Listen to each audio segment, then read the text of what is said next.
오늘 본문의 사도 바울은 그의 영적 아들인 디모데에게 선한 싸움을 싸우라고 권면하고 있습니다. 우리 한번 따라 볼까요? 선한 싸움을 싸우라. 선한 싸움은 어떤 경우에든 물러설 수 없는 싸움이에요. 반드시 이겨야 되는 싸움입니다. 이 싸움에서 우리가 지게 되면은 일단 한번 뒤로 물러서게 되면은 그 순간에 우리는 모든 것을 다 잃어버리게 됩니다.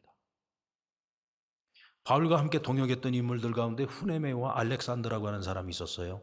오늘 이 두 사람의 이름이 오늘 우리가 함께 읽었던 본문에 기록되어 있는데 이 두 사람의 이름은 어떤 이름으로 기록되어 있어요?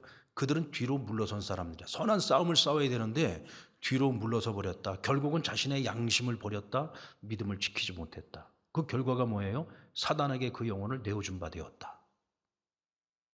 여러분들, 하나님의 사람이 자기 영혼을 사단에게 내어준 바 되었다. 이거는 여러분 정말 비참한 일인 거죠.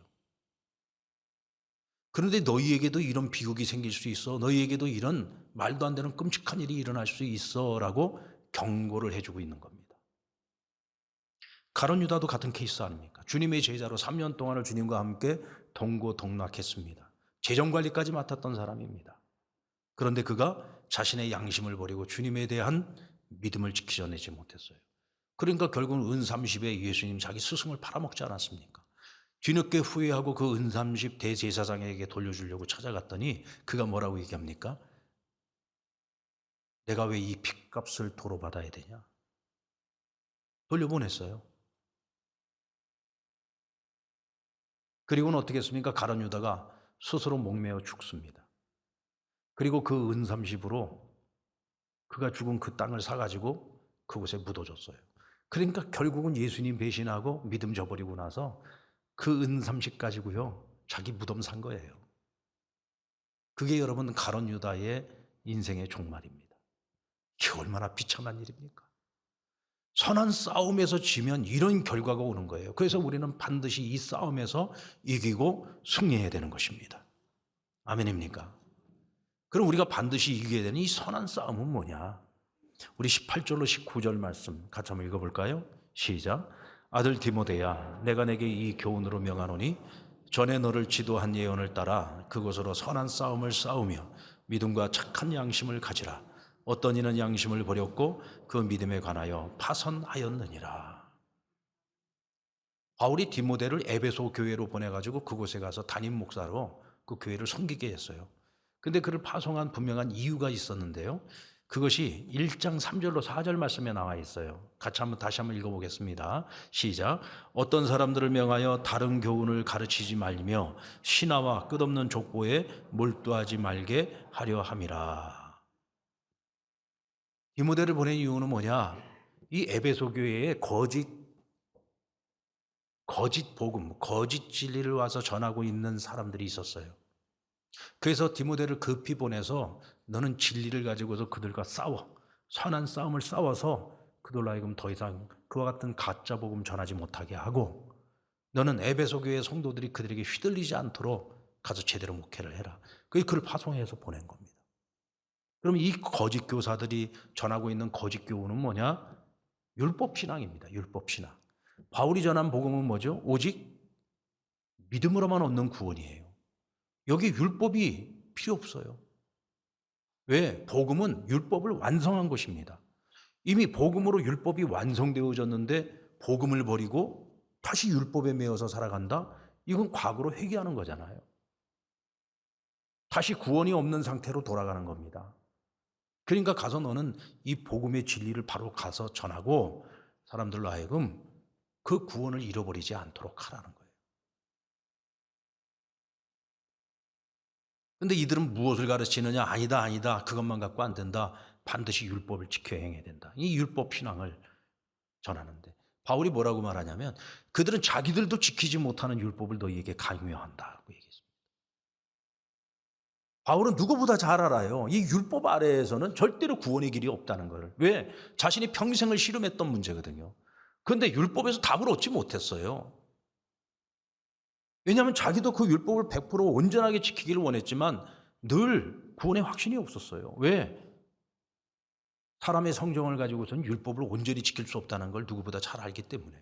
그러니까 자기들도 지키지 못하는 율법을 왜 너희들에게 그것을 지키라고 하느냐? 그건 가짜다. 그것을 통해서 우리는 절대로 구원 얻지 못한다. 근데 문제는 에베소 교인들이 자꾸 그들의 그 말하는, 그들이 전하고 있는 그 헛된 말에 빠져서 휘둘리고 있다는 거죠. 그래서 교회가 전체적으로 휘청거리고 있었다는 겁니다. 여러분, 율법은 나쁜 겁니까? 좋은 겁니까? 율법도 하나님이 주신 거잖아요. 그래서 바울은 뭐라고 말했냐면 율법을 적법하게 쓰면 그것은 선한 것이라고 했습니다. 그럼 율법을 적법하게 쓴다는 것은 뭐냐? 율법의 역할대로 쓰면 된다는 거예요. 율법의 역할이 뭡니까? 율법은 우리가 죄가 무엇인지를 알게 해주는 거예요. 무엇이 죄인지. 그래서 우리가 어떤 경우에도 죄와는 가까이 하지 말고 이 죄를 이기고 죄와 싸워서 승리해야 된다. 그런데 이 율법만 가지고는 우리가 구원을 얻을 수가 없어요. 우리가 하나님이 주신 예수 십자가의 그 은혜로 말미암아 구원을 얻고 난 이후에 오늘 우리에게 율법은 무엇이 되느냐? 이것은 우리에게 참고서가 되는 거예요. 죄가 뭔지, 그래서 그 죄가 무엇인지를 분별해서 죄와 싸워서 우리가 이길 수 있게 해주는, 이건 선한 도구가 되는 겁니다. 그런데 복음이 없이 율법만 가지고 이것은 이 율법이 오히려 우리에게 더 큰 멍해가 될 뿐인 거죠. 그런데 이 가짜 복음을 전하는 사람들, 이 율법주의를 전하고 있는 이 사람들 때문에 은혜로 얻은 그들의 구원을 지금 다 잃어버리게 생긴 거예요. 왜? 다시 율법의 멍에에 매이게 하니까. 그래서 우리는 진리를 가지고 절대로 이 가짜 복음을 전하는 사람들, 이 가짜 진리를 전하는 사람들, 이들과는 우리가 피 흘리기까지 싸워야 돼요. 세상에 여러분 얼마나 많은 이단들이 있습니까? 전 세계에서 이단이 제일 많은 나라가 우리나라입니다. 그 얘기는 무슨 얘기냐면 한국교회가 워낙 부흥을 하니까 이 부흥하는 한국교회 안에서 온갖 이단들이 나타나가지고 삼킬 자를 찾아 헤매는 거예요. 그러니까 우리가 진리 위에 바로 서 있지 않으면, 은혜의 복음 위에 바로 서 있지 않으면 우리는 여러분 쓰러지고 넘어질 수밖에 없습니다. 진리에 바로 서야 우리가 이 선한 싸움에서 싸워 이길 수 있고 하나님 우리에게 주신 이 구원을 잃어버리지 않고 지켜낼 수 있는 거예요. 그리고 우리가 싸워서 지켜내야 될 또 한 가지는 믿음과 착한 양심입니다. 이 믿음과 착한 양심이라고 하는 것은 결국은 나 자신과의 싸움에서 이겨야 된다는 거죠. 믿음과 양심을 저버리고 현실과 타협하는 신앙을 가져서는 안 된다. 현실과 타협하지 말라. 근데 우리가 왜 자꾸 현실과 타협하는 신앙을 갖게 되죠? 겟세마네 동산에서 함께 깨어 기도하지 못했던 잠들어 있는 제자들을 흔들어 깨우면서 예수님께서 하신 말씀이 뭡니까? 시험에 들지 않게 깨어 기도하라. 너희가 마음으로는 원하고 있는데 육신이 연약하다. 맞습니다, 여러분. 연약한 마음, 연약한 육체가 문제예요. 우리의 이 연약함 때문에 결국 우리가 이 영적 싸움에서 지게 되는 거예요. 그래서 자꾸 우리가 세상과 적당히 타협하려고 하는 겁니다. 믿음으로 이겨내는 것이 아니라 적당한 타협을 통해서 그냥 편하게 살고 싶은 거예요. 여러분, 우리가 믿음대로 살려고 하면은요, 어려워요. 믿음대로 사는 거는 결코 쉽지 않습니다. 구원은 우리가 은혜로 얻었지만 그 믿음을 지키고 믿음의 열매를 거두기 위해서는 우리가 싸워야 돼요. 이 싸움이라고 하는 것이 여러분 쉬운 겁니까? 피 흘리기까지 싸워야 되는 건데. 그런데 그 고생하고 싶지 않아요. 힘들게 살고 싶지 않아요. 그러니까 적당히 타협하고 살아가는 겁니다. 그러다 보면 어떻게 된다고요? 믿음을 저버리게 되고 결국은 사단에게 내 영혼을 내어주게 된다는 거예요. 여러분, 절대로 예수 쉽게 믿으려고 하지 마십시오. 그래서 중요한 것이 뭐냐면 경건의 습관을 훈련하는 거예요. 여러분, 훈련은 쉽게 해야 됩니까? 어렵게 해야 됩니까? 예? 훈련은 쉽게 해야 돼요? 어렵게 해야 돼요? 그것도 모릅니까? 훈련은 어려워야 되는 거예요. 훈련이 세면 셀수록 강한 군사가 나옵니다. 훈련 대충 받으면은요, 민방위예요. 여러분들 민방위 훈련 받는데 가보세요. 전부 다 신문이나 들여다보고 있고 책 한 권 가져와도 책이나 읽고 있지. 예비군 훈련장 가보세요. 모자 삐딱하게 쓰고 옷 다 내놓고, 예? 워커끈도 다 풀어 제끼고 이게 군인인지 무슨 뭐 대민 봉사 자왔나 봉사 나왔는지 알 수가 없어요. 최정의 군대는요, 최정의 훈련을 받아야 되는 거예요. 훈련은 셀수록 제대로 된 군사를 만들어내는 거죠. 우리가 여러분 믿음의 경건의 좋은 습관은 훈련을 해야 된다는 얘기는 무슨 얘기냐면 이 세게 훈련을 받아야 된다는 거예요. 근데 세게 훈련을 받다 보면 힘들어요. 어려워요. 막 이거 빨리 끝내고 싶어요. 그래도 끝까지 그 훈련을 받아내는 사람들이 나중에 어떤 적과 싸워도 이기고 승리할 수 있는 거예요. 아멘입니까? 여러분들 오늘 주일인데 하나님 앞에 나와서 예배를 드리는 일. 오늘 나 교회를 가야 되나 말아야 되나? 오늘 내가 예배를 드리러 가야 되나 말아야 되나? 혹시라도 고민하신 분 계십니까? 속으로 손 들어보세요. 속으로. 분명히 오늘 어떤 일 때문에 오늘 가야 되나 말아야 되나 고민하는 분이 있었을 거예요. 근데 여러분 경건의 습관이 되어 있는 사람은요, 주일날 하나님 앞에 나와 예배하는 거, 이거는 당연한 거거든요. 이건 마땅한 일이에요. 이건 무슨 뭐 내가 고민할 일이 아닌 거예요. 이건 뭐 내가 가야 되냐 말아야 되냐, 이건 내가 생각할 문제가 아니에요.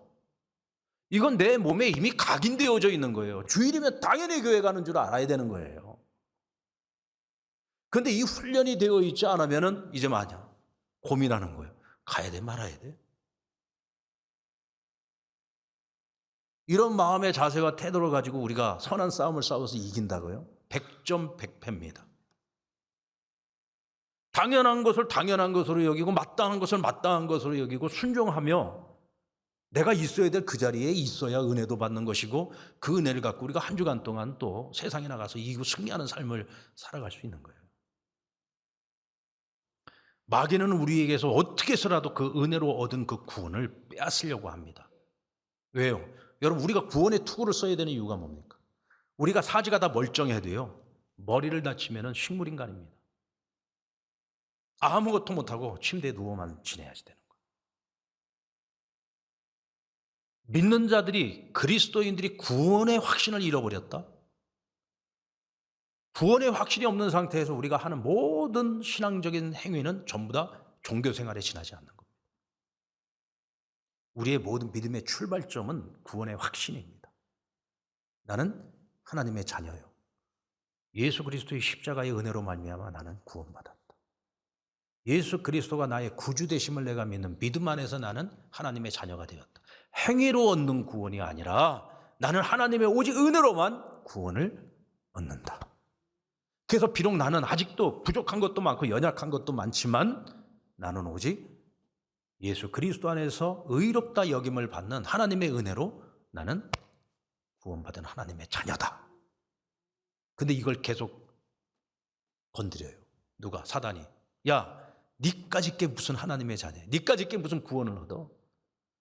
네 삶이 그냥 그 꼴인데 그래가지고 네가 무슨 구원을 받아? 너 진짜로 구원받은 거 맞아? 너 지금 네가 구원받았다고 착각하는 거야. 이런 식으로 자꾸 우리를 찔러보고 우리를 자꾸 정죄하는 거예요. 여러분 우리가 예수 믿고 구원받았다고 우리가 천사가 된 거 아닙니다. 완전한 의에 이른 게 아니에요. 여러분들 죄 안 짓고 삽니까? 죄 짓고 살잖아요. 그러나 하나님이 예수 그리스도로 말미암아 우리를 의롭다고 여겨주시는 거예요. 그리고 우리는 주 안에서 의로운 삶을 살아보려고 그냥 최선을 다해서 노력하고 주의 말씀을 따라서 살려고 최선을 다해서 노력할 뿐이지 그런다고 우리가 우리의 삶이 완전해지는 것은 아닙니다. 근데 사단은 항상 그 완전성을 가지고 우리를 자꾸 시험하는 거예요. 우리가 여기에 넘어지면 안 됩니다. 그래서 진리를 바로 알아야 되는 거예요. 이것이 무너지면 모든 것이 다 무너지는 걸 다시 율법의 메인 종교인으로 전락하고 마는 겁니다. 은혜로 얻은 구원에 있어서 믿음의 확신을 가지고 있는 사람들, 그들은 복음의 능력을 자신의 삶을 통해서 증명해야 되는 사명이 있습니다. 여러분들 사기꾼들에게 사기당한 분들하고 이렇게 얘기를 해보면 한결같은 공통점이 있어요. 그들 다 같이 무슨 얘기를 하냐면 그 사람이 나를 속일 줄 몰랐어요. 여러분 사단이 우리에게 찾아 우리를 유혹하고 미혹할 때 나 마귀하고 딱 써갖고 옵니까? 광명의 천사의 모습으로 찾아온다 그랬어요. 사기꾼들이 사람들을 사기치려고 할 때는요, 완벽하게 준비합니다. 그 얼굴을 보면은 정말 천사 같은 얼굴로 찾아와요. 얼마나 화려한 말로 우리를 유혹합니까? 마음 먹고 사기치려고 하면 그 사기꾼에게 넘어가지 않을 사람이 없어요. 저도 평생 살아오면서 사기 한 몇 번 당해봤거든요. 정말 작은 사기부터 시작해서 큰 사기까지 저도 몇 번 당해봤는데 진짜 알면서도 당하더라고요. 알면서도 당하는 게 사기예요. 그러면 이 사기꾼들이 사기를 쳐서 얻으려고 하는 건 뭡니까? 그 알량한 돈 얻겠다고 사람들을 속이는 거잖아. 우리는 여러분 매일매일 속이는 자들이 유혹과 시험 속에서 살고 있지 않습니까? 보이스피싱, 허위 정보들. 여러분들 뭐 맨날 오잖아요, 문자로 뭐가. 그거 다 거짓말로 그 사람들 속여가지고 돈 뜯어내는 거 아닙니까? 근데 우리가 이게 보이스피싱이고 이게 다 거짓 정보라는 걸 알면서도 거기 또 사람들이 속아 넘어가. 왜 속아 넘어가요? 내 욕심 때문에 속아 넘어가는 거예요.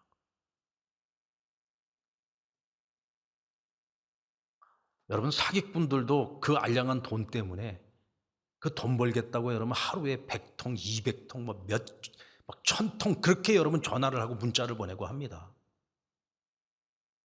근데 우리는 사람을 살릴 수 있고 생명을 살릴 수 있고 영혼을 살릴 수 있는 그 복음을 가지고 있으면서 여러분 하루에 과연 그 복음을 몇 사람에게 전해봤습니까? 일주일을 살면서 몇 사람에게 전해봤습니까? 한 달을 살면서 몇 사람에게 전해봤어요? 평생 예수 믿고 살면서 몇 사람이나 전도해봤습니까? 사기꾼들은 그 알량한 돈 벌겠다고 하루에도 수백 통씩 문자를 날리고 전화를 해대는데 우리는 나의 생명을 살리고 나의 영혼을 구원한 그 예수 그리스도의 십자가의 복음을 과연 누구에게 몇 사람에게나 전해봤습니까? 이게 진짜 부끄러운 일 아닙니까? 우리가 이 복음을 전하는 삶을 살아가지 못하고 내 삶으로 증명하는 삶을 살아가지 못하면 나중에는 내 구원마저도 잃어버릴 수가 있는 거예요. 그래서 우리가 정신을 똑바로 차려야 되는 거예요. 그럼 우리는 이 선한 싸움에서 어떻게 이길 수 있을까? 바울은 먼저 주의 은혜를 기억하고 감사하라고 얘기합니다. 15절 하반절에 보면 바울은 자신을 죄인 중에 괴수라고 했어요. 내 예전에는 죄인 중에 괴수였어. 예수님 만나기 전에 난 죄인 중에 괴수였어. 그랬던 나를 예수님 찾아오셨어. 오래 참아주신 거지. 오래 참고 기다려주셨어. 심지어는 예수 핍박하고 믿는 자들 핍박했던 나를 오래오래 참아주신 거야. 그 은혜와 그 긍휼로 나를 하나님의 자녀로 삼아주시고 나를 구원해 주신 거야. 근데 그것으로 끝난 것이 아니라 그 하나님의 은혜는 나에게 계속 지속되어져서 나를 이방인의 사도로 삼아주시고 복음을 위한 일꾼으로 평생을 살아가게 해주시고 나에게 그 사명을 감당할 수 있도록 능력과 권능을 더하여 주셨어 라고 고백을 합니다. 내가 예수님을 알기 전에 예수님 믿기 전에 그 이전에 내가 어떤 상태였는지를 기억하고 내가 예수님 믿고 난 이후에 내 삶이 어떻게 변화됐는지를 분명히 내가 기억하고 살아간다면 우리는 괜히 쓸데없는 거짓말에 속아 넘어가지 않죠. 선한 싸움에서 우리가 물러날 일이 없습니다. 바울은요, 자랑할 것이 없다 그랬어요. 자랑할 것이 없다. 내가 굳이 자랑할 것이 있다면 난 오직 예수 그리스도의 십자가만을 자랑할 것이고 나의 약함을 자랑한다고 했습니다. 혹시 여러분들 아직도 자기 의의를 자랑하고 있습니까? 혹시 여러분들 내가 무엇을 한 것에 대해서 자랑하고 있습니까? 세상 자랑뿐만 아니라 내가 주를 위해서 내가 무엇을 했다고 혹시 자랑하며 살고 있습니까? 그렇다면 우리는 지금 자기 의의 늪에 빠져 있는 거예요. 이거 굉장히 위험한 겁니다. 우리 이 위험한 늪에서 빨리 빠져나와야 돼요. 우리가 무엇을 했다라고 하는 그것으로 우리 구원받을 수 없다니까요. 왜 다시 내가 율법의 그 몽해에 매이려고 합니까? 우리는 아무것도 자랑할 것이 없어요. 왜? 오직 은혜로 구원받았으니까. 오늘도 우리는 은혜 아니면 살아갈 수 없는 사람들이니까. 이 고백을 가지고 살아갈 수 있을 때 우리가 선한 싸움에서 이기고 승리할 수 있는 겁니다. 그리고 내게 은혜를 베푸신 목적을 잊지 말아야 됩니다. 하나님은 왜 나를 당신의 자녀로 삼으셨느냐? 그 목적을 분명히 기억해. 디모데후서 4장 7절로 8절 말씀 우리 같이 읽겠습니다. 시작. 나는 선한 싸움 다 싸우고 나의 달려갈 길을 마치고 믿음을 지켰으니 이제 후로는 나를 위하여 의의 면류관이 예비되었으므로 주 곧 의로우신 재판장이 그날에 내게 주실 것이며 내게만 아니라 주의 나타나심을 사모하는 모든 자에게도니라. 여러분, 이런 고백을 누가 할 수 있어요?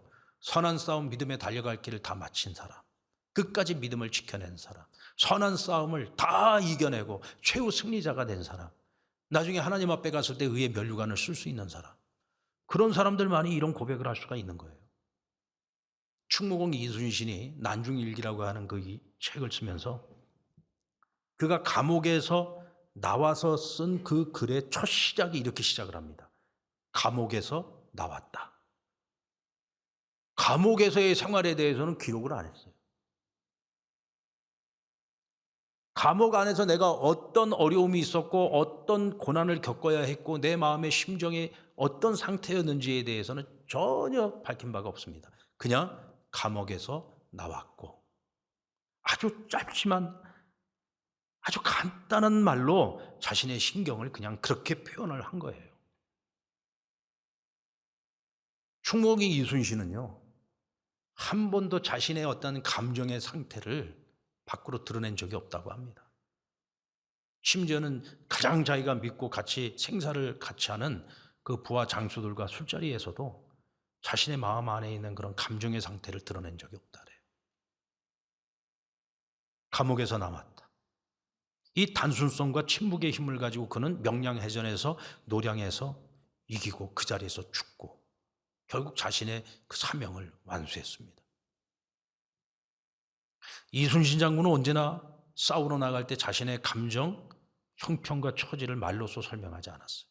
딱 세 가지만 생각했습니다. 내가 이 싸움에서 이기고 승리해야 되는 이유, 내가 왜 이 싸움에서 반드시 이겨야만 하느냐, 이 싸움에서 승리하기 위한 전술과 전략은 무엇이어야 하느냐, 그리고 이 싸움에서 반드시 이기고자 하는 의지, 딱 이 세 가지만 가지고 나와서 싸우고 이겼다는 거예요. 여러분, 오늘 우리에게도 이것이 필요합니다. 우리가 왜 이 선한 싸움을 반드시 싸워서 이겨야만 하느냐? 그것은 우리가 구원을 잃어버리지 않기 위함이다. 하나님께서 우리가 복음의 증인으로서 살아가는 데는 그 삶으로 증명하기 위해서, 그 사명을 감당하기 위해서 우리는 선한 싸움을 반드시 싸워서 이겨야만 한다. 그럼 우리가 어떻게 싸워서 이길 거냐? 우리의 전술과 전략은 뭐냐? 여러분, 그건 기본으로 돌아가는 거예요. 딴 거 없어요. 믿음의 경건한 습관을 훈련해야 되는 겁니다. 아멘. 그거 말고 뭐 어느 날 갑자기 무슨 한 일주일 특별 훈련을 통해서 이런 거 갖고 되는 게 아니라 매일매일 우리가 하나님 앞에서 마땅한 것으로 여기며 우리가 내 삶 속에 체득되어지도록 만드는 이 경건의 훈련을 통해서만 우리가 이 선한 싸움을 이길 수 있는 겁니다. 여러분, 선한 싸움을 반드시 이기고자 하는 의지가 있으십니까? 의지가 있으십니까? 이 의지가 있어야 돼요. 의지가 없으면 우리는 다 타협하게 돼 있습니다. 적당히 다 타협하고 살아가게 됩니다. 오늘 나에게 그 의지가 있는가 없는가, 이것을 여러분들 한번 잘 생각해 보십시오. 우리가 이 세 가지만 분명히 준비가 되어지면요, 우리는 이미 이긴 싸움을 시작하는 거예요. 예수님께서 십자가에서 마귀와의 싸움에서 마귀를 꺾지 않으셨습니까? 이미 이겼단 말이죠. 그래서 우리는 그 예수의 이름을 가지고서 살아가고 예수의 이름을 가지고서 우리가 이 선한 싸움을 싸우기 때문에 우리가 이 세 가지만 분명히 가지고서 싸운다면 우리는 이기고 승리할 수 있습니다. 아멘. 하나님 앞에 섰을 때 부끄럽지 않고 의의 면류관을 쓸 수 있는 그 자리에 설 때까지 선한 싸움에서 이기고 승리하는 저와 여러분 우리 모두가 될 수 있기를 주님의 이름으로 축원합니다.